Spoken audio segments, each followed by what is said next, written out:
Hi, welcome to our channel. Shravan Kumar గారు, yes Congress పార్టీలో అద్దంకి దయాకర్ రాజకీయ భవిష్యత్తు ఎదగడం లేదని ఒక వాదన ఉంది.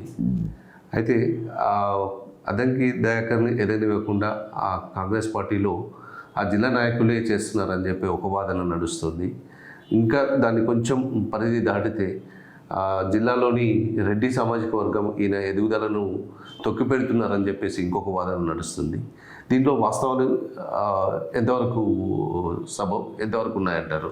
పాపం అద్దంకి దయాకర్ నిజంగా కూడా ఈనాటి తరం రాజకీయ నాయకుల్లో ఒక విలువలు కలిగిన వ్యక్తి, ఒక మంచి మోరల్ వాల్యూస్, ఎథికల్స్ ఉన్న నాయకుడు ఎవరైనా ఉన్నారంటే ఆ లిస్టులో ఖచ్చితంగా అద్దంకి దయాకర్ పేరు అయితే ఉంటుంది.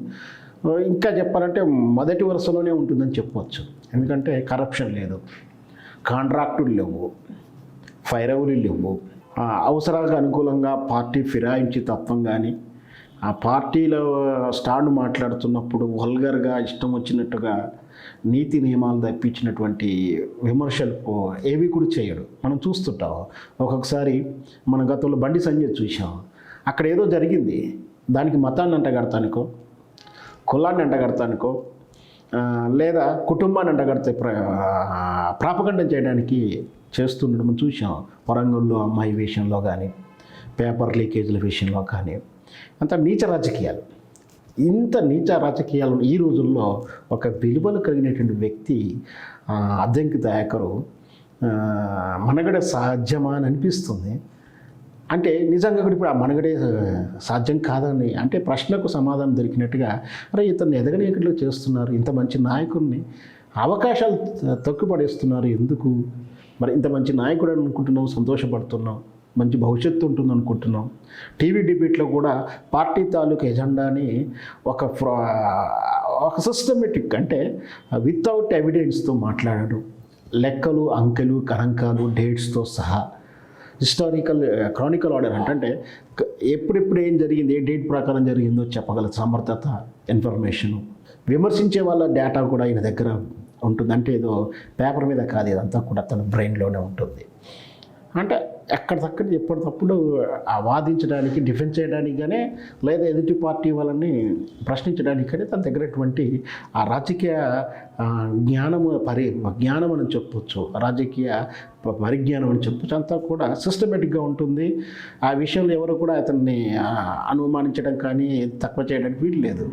సో అంత మంచి నాయకుడికి టికెటే రావట్లేదు. ఇప్పుడు నాకు ఈ ప్రస్తావన వచ్చినప్పుడు, అంటే అద్దంకి దయాకర్ ప్రస్తావన కానీ, మన కోదండరామ్ గారి ప్రస్తావన ఈ మధ్యకాలంలో ఈ కాంగ్రెస్లో అవకాశాల పేర్లు వస్తున్నప్పుడల్లా నాకు గతం తాలూకు మోత్కుపల్లి నరసింహరు గవర్నర్ పోస్టులానే ఉంది ఇదంతా కూడా.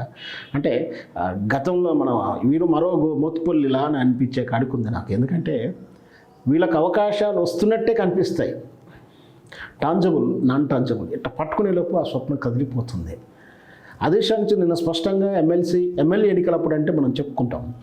అక్కడ తీరా ఆ రోజు కూడా గతంలో 2019 కూడా ఒక్కరోజు ముందు చివరి క్షణంలో చివరి బీఫామ్ తెచ్చుకున్నాడు. అప్పుడు కూడా చాలా కుట్ర జరిగింది. అది బహిరంగంగా సోషల్ మీడియా డిబేట్ కూడా జరిగినాయి. ఎవరెవరి పేర్లు ఆ ప్రస్తావన వచ్చింది, ఆయన నోటి ద్వారా కూడా కొన్ని పేర్లు విన్నాం. సరే, ఆనాటి పరిస్థితుల్లో ఎటకేలకు టికెట్ వచ్చింది, కానీ అక్కడ ఉన్నటువంటి పరిస్థితుల దృష్ట్యా స్వల్ప మెజార్టీతో ఓడిపోవడం జరిగింది. ఈ ఓడిపోవడం కూడా నాకున్న అవగాహన ప్రకారం ఏంటంటే, లోకల్లో ఈయన ఎక్కువ స్థానికంగా ఉండడు, హైదరాబాద్లో అవైలబిలిటీ ఉంటాడు అనేది ఒక మైనస్ ఉంది ఈయన మీద. మరి ఎంతవరకు సమంజసం అనేది ఆయనకే తెలియాలి. అదే మనకు కొన్ని సమాచారం వరకు నేను చెప్పే విషయం. సరే, అది ఎంతవరకు ఓకే. ఇప్పుడు 2023 ఎన్నికలు అప్పుడు ఆయన టికెట్ ఇస్తారంటే చివరికి మళ్ళీ మొండి చేయి చూపించింది ఆ చెయ్యి పార్టీ. అప్పుడు కూడా దాన్ని పాజిటివ్గానే రెస్పాండ్ అయ్యారు.